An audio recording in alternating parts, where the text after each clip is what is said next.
여러분은 하나님에 대해서 감동적인 고백을 한 줄로 이야기한다면 무엇이라고 하겠습니까? 바울은 이렇게 고백했습니다. 로마서 11장 33절에 보니까 오 하나님의 지혜와 지식의 부요함은 깊도다. 오 하나님의 지혜와 지식의 부요함은 깊도다. 우리가 하나님을 아는 지식을 알아갈 때마다 이 고백이 나올 것이라고 믿습니다. 먼저 성경 교리 연구는 하나님에 대한 교리부터 시작해야 된다는 것을 여러분에게 말씀드립니다. 로이드 존스 목사님이 목회했던 그 시기로부터 100여 년의 시간을 뒤로 돌려보면 사람들이 성경의 교리를 알아가는데 인간론부터 출발했다고 합니다. 모더니즘이라고 하는 것에서부터 말입니다. 그것이 그때 당시의 신학 사상이었다고 말합니다. 그러나 여러분, 성경은 하나님으로부터 시작해야 됩니다. 창세기 1장 1절에 뭐라고 선포하십니까? 처음에 하나님께서 하늘과 땅을 창조하시니라 이렇게 선포했습니다. 하나님을 아는 지식이야말로 모든 교리의 기초이며 총합입니다. 하나님을 아는 지식의 교리가 없이 다른 교리를 연구하는 것은 아무런 뜻도 의미도 없다는 것을 알아야 됩니다. 하나님 앞에 다른 어떤 것도 먼저 놓을 수 없습니다. 먼저 우리는 하나님에 대한 생각을 일목요연하게 정리를 한 다음 다른 교리들을 알아가야 그 순서가 맞는 겁니다. 그뿐만 아니라 구원받은 자로서 살아가는 데 있어서 하나님을 예배하는 데 있어서도 큰 도움이 되게 될 것입니다. 그러면 두 번째, 하나님의 존재. 성경은 하나님의 존재를 선포하십니다. 성경은 하나님의 존재를 증명하려고 많은 것을 시도하지 않습니다. 성경은 하나님의 계심을 그냥 먼저 선포하십니다. 처음에 하나님께서 하늘과 땅을 창조하시니라. 그런데 신학자들은 하나님이 존재하신다는 것을 증명하려고 우주론적 논쟁을 펼치고 목적론적 논쟁을 펼치고 도덕론적 논쟁을 시도를 합니다. 하나님이 존재하신다는 것을 어떤 증거를 대려고 합니다. 여러분, 우주론적 논쟁이 뭐냐면 자연을 근거로 한 논쟁으로서 모든 결과에는 원인이 있다는 것, 이걸 말하는 것이고, 목적론적 논쟁이라는 것은 질서와 설계로부터 끌어낸 논쟁을 말합니다. 만물은 분명히 무엇인가로 기결된다는 것, 그걸 말하는 거고요. 도덕론적 논쟁이라는 것은 우리의 선과 악에 대한 의식, 그리고 옳고 그름에 대한 자각이 도덕적 존재인 하나님이 계시다는 사실을 가리키는 것이다. 이렇게 이제 증명하는 겁니다. 그러나 여러분, 성경은 이런 논증을 보여준다고 결코 믿음이 생기지 않는다는 것을 말씀하시고 있습니다. 이런 논증은 소극적인 의미에서 약간의 의미는 있을 수 있지만 결코 믿음으로 이끌지는 못합니다. 성경은 결코 믿음이 없이는 하나님을 믿을 수 없다는 사실을 말씀합니다. 히브리서 11장 6절에서 그러나 믿음이 없이는 하나님을 기쁘게 할 수 없나니 그분께 가는 자는 반드시 그분께서 계시다는 것과 또 그분께서 부지런히 자신을 찾는 자들에게 보상해 주는 분이시라는 것을 믿어야 하느니라고 그렇게 말씀했습니다. 그래서 근본적으로 하나님이 주시는 선물인 믿음의 선물이 없이는 어느 누구도 하나님을 믿을 수가 없는 것입니다. 세 번째, 그렇다면 우리가 하나님을 안다는 것이 가능한 것입니까? 여러분은 하나님이라고 하면 어떤 하나님을 알고 있습니까? 많은 목사들이 또 사람들이 복을 주시는 하나님에게만 집중하고 있습니다. 그래서 복을 받으려고, 그 복을 누리려고 하나님을 찾습니다.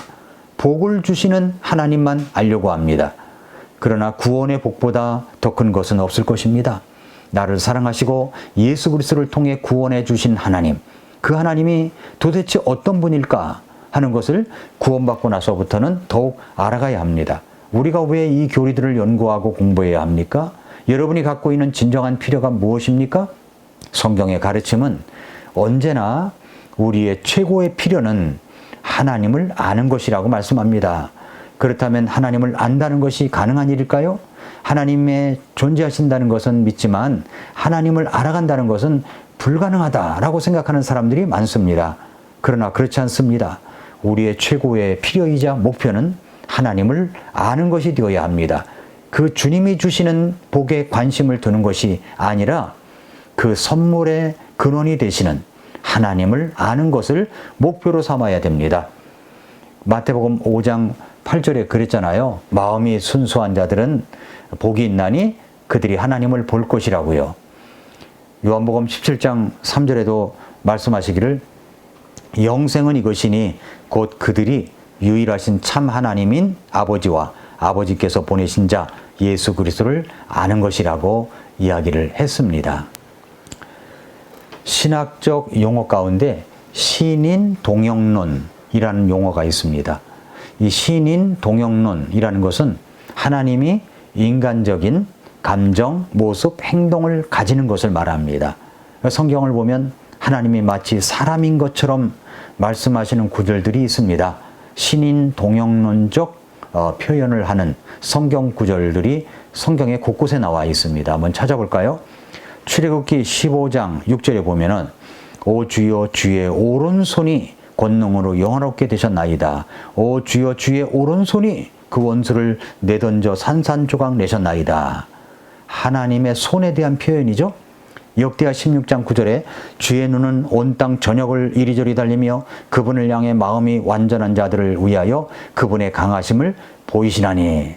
뭐라고 했습니까? 하나님은 눈으로 온 땅을 감찰하시는 분이다 말씀하고 있고 그렇게 표현하고 있고, 또 민수기 6장 25절과 26절에 보니까 주께서 자신의 얼굴로 네게 빛을 비추사 네게 은혜 베푸시기를 원하고 주께서 자신의 얼굴을 네 위로 드사 네게 화평을 주시기 원하노라 할지니라 하라.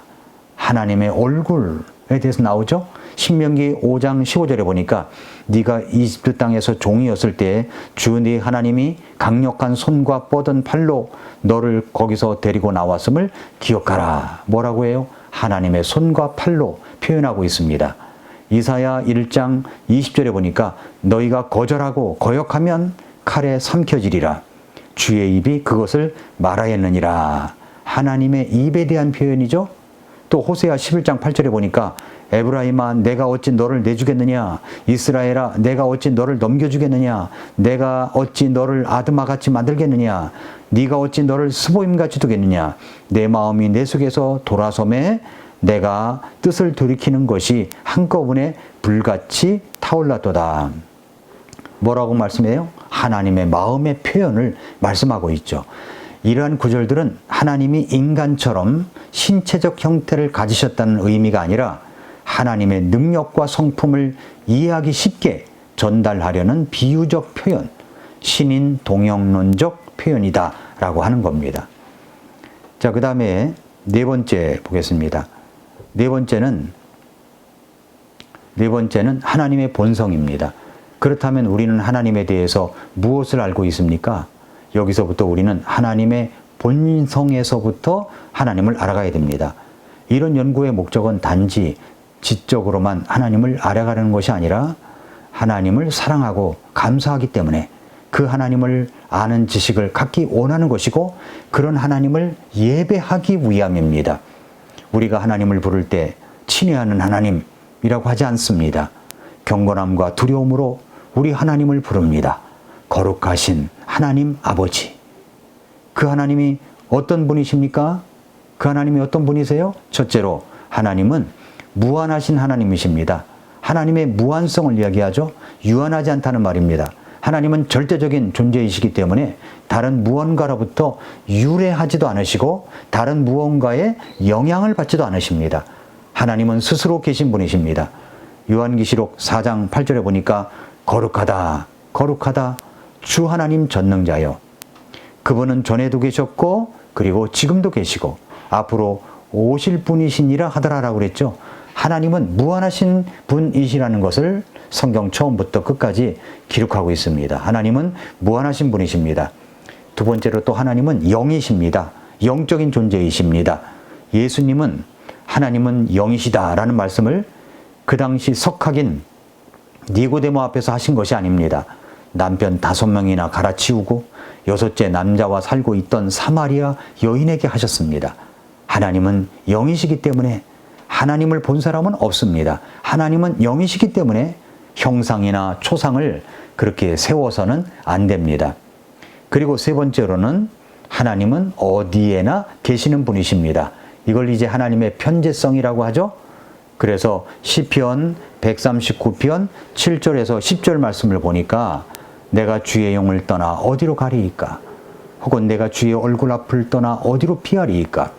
내가 하늘로 올라갈지라도 주께서 거기 계시며 내가 지옥에 내 침상을 펼지라도 보소서 주께서 거기 계시나이다.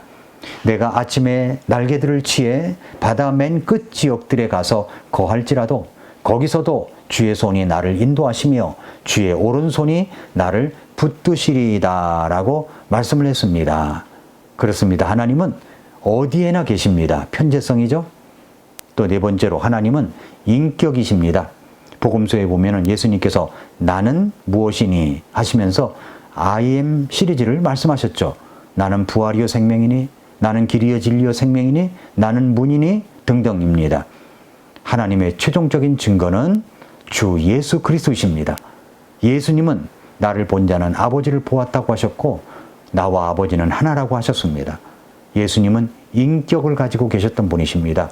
그렇다면 하나님도 인격이십니다. 성도 여러분, 우리는 지금 하나님을 아는 지식을 알아가고 있습니다. 하나님의 존재와 본성을 공부하면서 무한하시고 절대적이시고 장엄하시고 영이시며 진리시며 아무도 가까이 할 수 없는 빛 가운데 거하시는 이 하나님이 여러분과 제가 그분을 알고 그분께 이야기하고 그분을 예배하는 것을 은혜 가운데서 아주 기뻐하십니다. 우리는 하나님을 조금씩 알아가는 기쁨을 누리고 있습니다. 그리고 그 하나님께 하나님을 기뻐하시는 모습 중에 하나가 예배입니다. 그래서 우리는 예배가 기다려지고 예배를 드리고 있는 것입니다. 오늘도 미라클 모닝입니다.